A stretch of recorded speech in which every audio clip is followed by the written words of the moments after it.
¿Te gustaría saber qué es un trastorno sexual? Y más específicamente, ¿te gustaría saber qué es un trastorno de excitación sexual masculina? Pero un trastorno sexual tiene tipos. ¿Cuántos tipos hay? ¿Cuántos subtipos hay? Y sobre todo, ¿cómo hacemos el diagnóstico? Todo esto y mucho más vamos a ver en el siguiente video. Yo soy César, estudiante de medicina, y vamos a ver trastorno de excitación sexual masculina.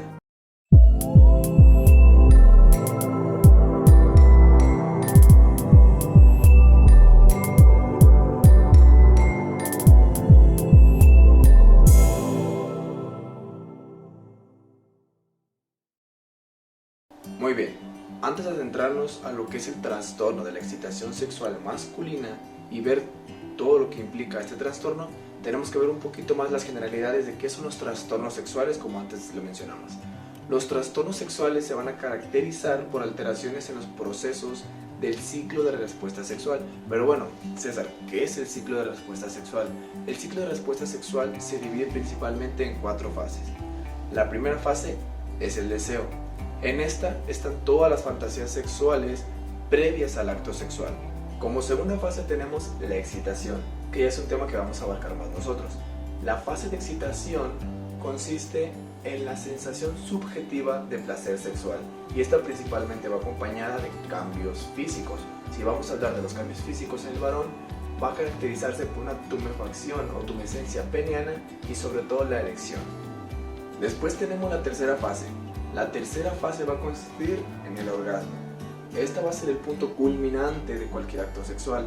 En el caso del varón, que es en lo que nos estamos enfocando, esta va a ser la sensación inevitable de eyaculación y posteriormente la emisión de semen. Y por último tenemos la fase de resolución, que en este caso se trata de una relajación muscular y sensación de bienestar en general. Entonces tenemos 4 fases durante el ciclo de respuesta sexual, y podemos ver que cada una tiene sus trastornos. Entonces, los trastornos de respuesta sexual pueden aparecer en cualquiera de estas fases, e incluso no solamente puede aparecer en una, puede aparecer en una, o incluso 2 o 3 de estas fases. También cabe resaltar que el juicio es clínico. Aquí tiene que tener en cuenta el clínico, que es el que va a hacer el diagnóstico, diferentes factores, como por ejemplo la edad del paciente, la cronicidad de los síntomas, e incluso algunos otros factores que interfieren en la vida personal de este paciente. Ahí les va una nota importante. Las palabras recurrente, recidivante o persistente, dentro de los criterios diagnósticos clínicos que vamos a ver más adelante, nos hacen señalar o nos indican un juicio clínico. Por otro lado, si la estimulación sexual es inadecuada en cuanto al tiempo o incluso el tipo, no podemos llegar a un diagnóstico de trastorno sexual y habrá que buscar la solución por otros lados. Dentro de los trastornos mencionados, en cada fase del ciclo de respuesta sexual tenemos el primero, que es el deseo, si bien recordamos. En este vamos a encontrar 2 tipos, el deseo sexual hipoactivo y el trastorno por aversión del sexo. Después tenemos los tipos de trastornos de la excitación sexual. Aquí se encuentran 2 tipos. Tenemos los trastornos de la excitación sexual femenina y los trastornos de la excitación sexual masculina, que es a lo que vamos a entrar nosotros. Sin embargo, no viene con este nombre este apartado, sino que se trata especialmente más sobre la disfunción eréctil. Tenemos también el tercer trastorno, que ya nos vamos a basar en la fase del orgasmo. Entonces, hay otros 2 tipos de trastornos orgásmicos. Tenemos el trastorno orgásmico femenino y el trastorno orgásmico masculino.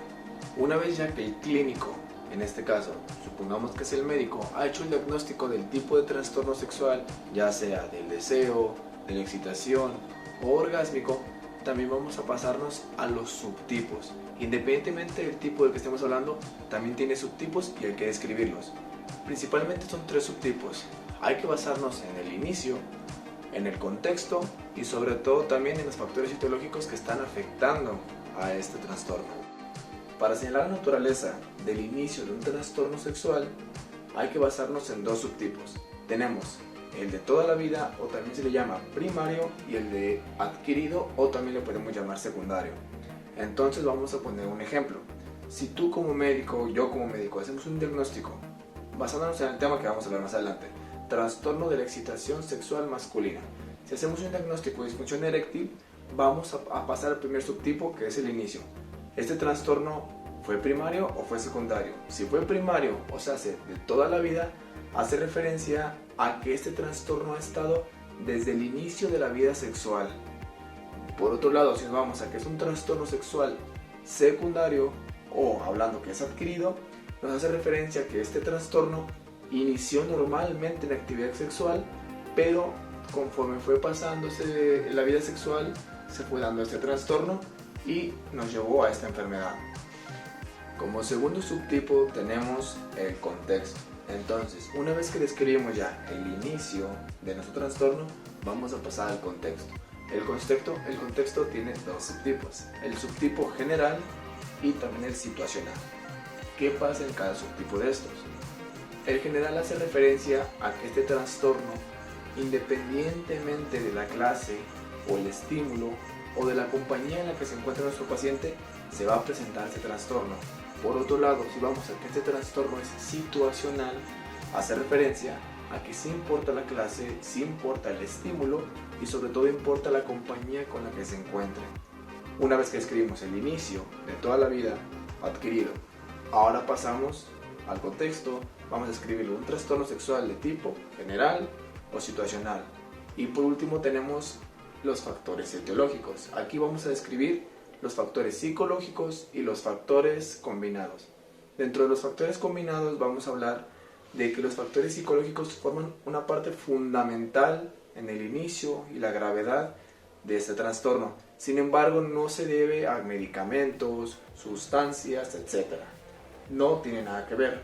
Por otro lado, si pasamos a los factores combinados, aquí es importante que tengamos en cuenta dos cosas. A que están en cuenta los factores psicológicos que mencionamos ahorita y que aparte juegan un papel fundamental los medicamentos o algunas sustancias o drogas que vamos a mencionar un poquito más adelante cómo interfieren en este trastorno sexual.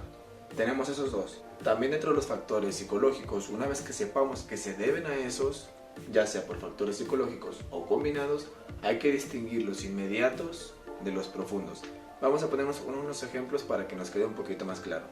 Los inmediatos son aquellos que se anticipan al sexo, por ejemplo, esa ansiedad que tiene el hombre antes del sexo, como que tener una erección o no tener una erección, o el temor, incluso en conflictos conyugales puede entrar dentro de los factores psicológicos inmediatos.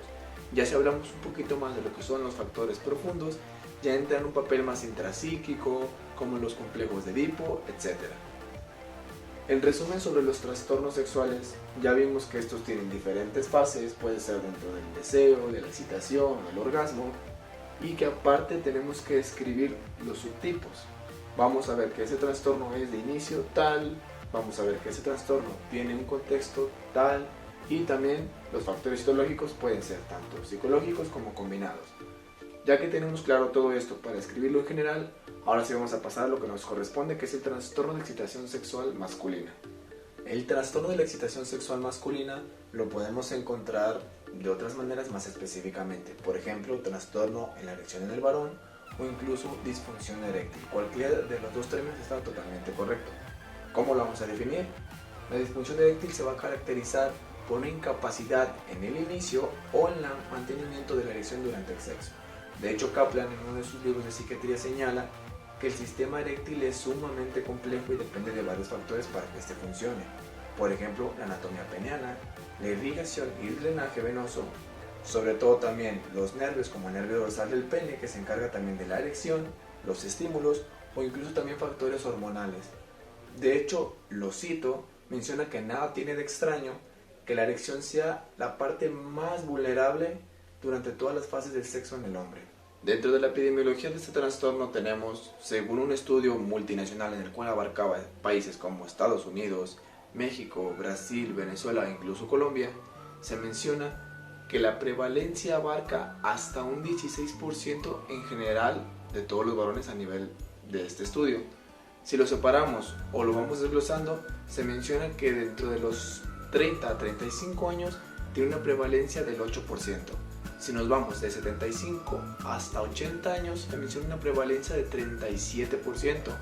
Y ojo, ya a partir de los 80 años 7 de cada 10 hombres tienen disfunción eréctil. Entre los factores de riesgo que se encuentran para padecer disfunción eréctil tenemos una gran lista, sin embargo los más importantes son la depresión, una baja autoestima, tener ansiedad o padecer mucho estrés también es sumamente importante para padecer esta enfermedad.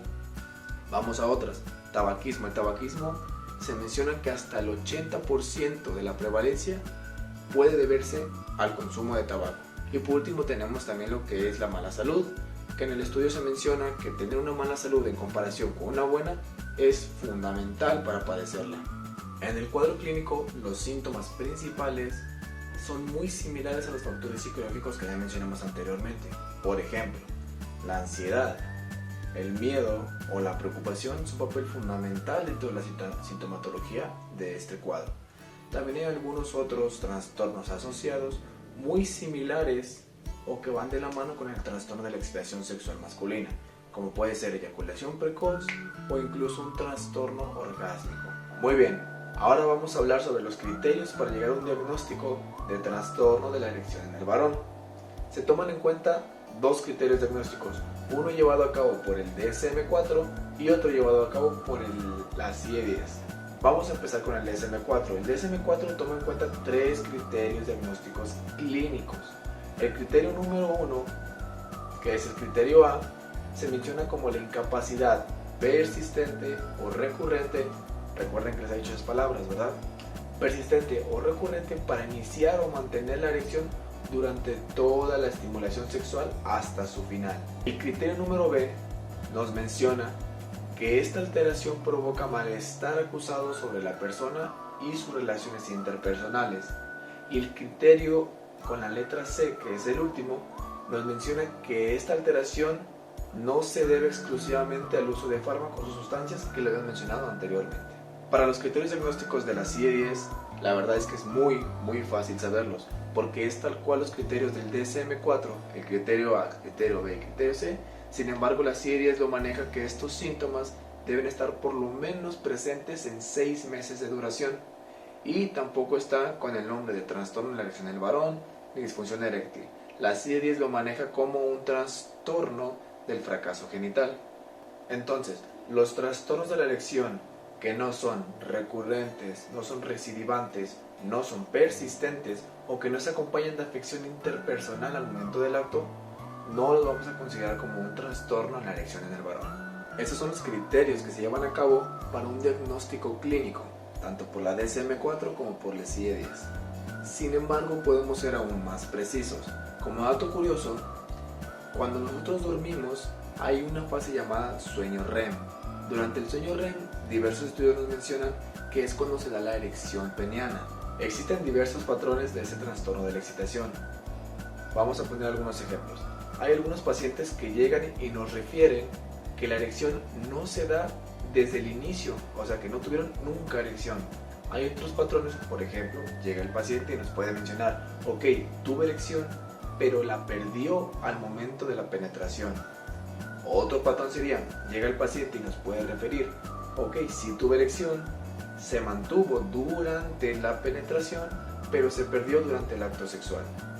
Hay otros pacientes que nos pueden referir que solamente tienen la erección al momento de masturbarse o por las mañanas, y raras ocasiones la erección se pierde durante la masturbación. Podemos llevar a cabo el registro de la tumescencia peniana nocturna o TPN asociada al sueño REM, y este va a ser un valioso método diagnóstico, sobre todo para pacientes que no recuerdan haber tenido una erección espontánea. Pero bueno, aquí va la pregunta, ¿cómo hago el diagnóstico o cómo lo interpreto, César? Bueno, aquí está. El proceso es llevado a cabo mediante un electroencefalograma asociado al sueño REM y con un monitoreo continuo de la tumescencia peniana con calibrador de tensión. Entonces tenemos esos dos parámetros. Si durante el sueño REM no hay erección espontánea o no hay tumescencia peniana, eso nos indica que el trastorno es debido a un daño orgánico. Daño orgánico como por ejemplo enfermedades médicas, entre las cuales destaca diabetes, destaca la hipertensión arterial, destaca enfermedades coronarias o incluso las enfermedades vasculares cerebrales. Por ejemplo, también el consumo de medicamentos, principalmente los betabloqueadores adrenérgicos, los antihipertensivos también pueden causar este trastorno, o incluso también el consumo de drogas. Y por último, pero no menos importante, tenemos la prevención. Sabemos que es sumamente importante poder prevenir estos trastornos, estas enfermedades. Entonces, diversos artículos, algunas revistas nos mencionan diferentes listas que podemos hacer para prevenir estos trastornos. Algunos mencionan llevar a cabo una buena alimentación, una dieta balanceada, incluso mencionan hasta las dietas mediterráneas. Sin embargo, yo como recomendación personal les diría que acudan a un nutriólogo para que puedan llevar a cabo una dieta adecuada con base a ustedes. Es muy recomendable también llevar a cabo el ejercicio físico, actividades al aire libre y sobre todo, muy importante, dejar los vicios. Para saber más sobre esta enfermedad, la disfunción eréctil, entrar un poco más a lo que es el tratamiento y algunos diagnósticos, se lleva a cabo otro video exclusivamente de disfunción eréctil. Sin embargo, espero les haya gustado este video y yo haya sido de gran apoyo para todos ustedes. Mil gracias.